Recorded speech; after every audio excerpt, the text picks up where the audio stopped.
Fingerprint patterns.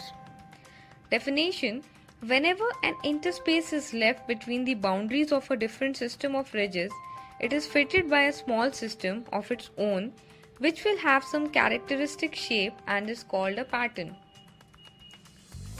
Significance of patterns in fingerprint identification. Patterns are essential for classification, recording, and retrieval of fingerprint slips. Comparison becomes easier when patterns are available. But it is not a must that patterns require delta and core for comparison and giving opinion. Patterns grow simultaneously with the fingers, hands, and feet and may be altered in length and breadth, but the number of ridges and its characteristics or peculiarities remain unchanged. The evolution of patterns. There are two different theories. Sir Francis Galton, gradual development from arch to other patterns. Professor Harris Wilder and Bert Wentworth, gradual degeneration from whorl to arch.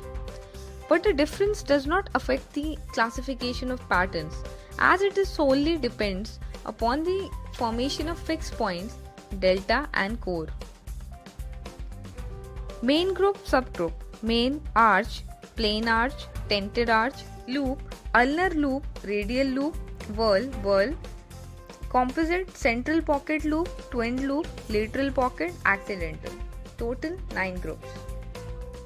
Arch. An arch is a pattern in which the ridges extend from one side to the figure to the other without turning back, rising slightly at the center where the curvature looks like an arch. In arches, ordinarily there is no delta. Arch approximating loop or loop without count. If any resemblance of delta, no ridge should intervene the delta and core. Arch with trends of ridges to left. Arch with trend of ridges to right. Tented arch, a kind of arch in which ridges near the middle of the base have an upward thrust arranging themselves as it were on both sides of a spine or axis, towards which adjoining ridges converge to give to the pattern the appearance of a tent in outline. Loop. A loop is a pattern in which one or more ridges recurve, that is, run back on their previous course, making a half turn or more around the core, having a delta and at least one ridge intervening between the inner and outer termini. Ulnar loop, radial loop, invaded loop or crested loop, indented loop.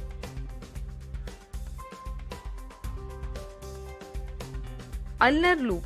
When the ridges terminate in the direction of ulnar bone of forearm, or the ridges land towards the right in the case of right hand and left in the case of left hand. Radial loop.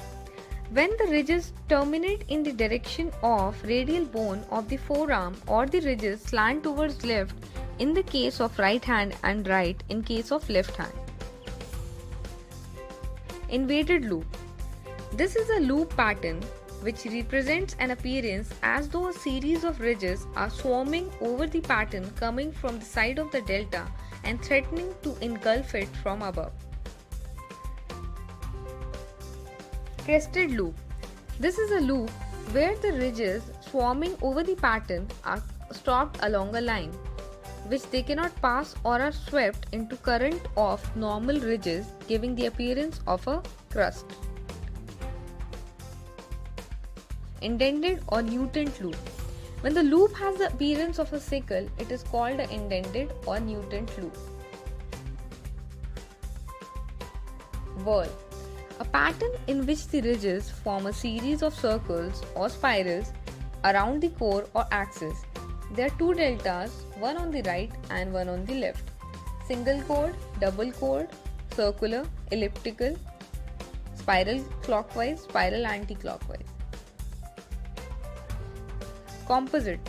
A composite pattern means combination of two or more patterns, either of same or different types in one print. Central pocket, lateral pocket, twin loop, accidental. Central pocket. A composite pattern in which some of the ridges about the center or core of a loop give the pattern of a whorl. Conditions: not more than 5 recurves.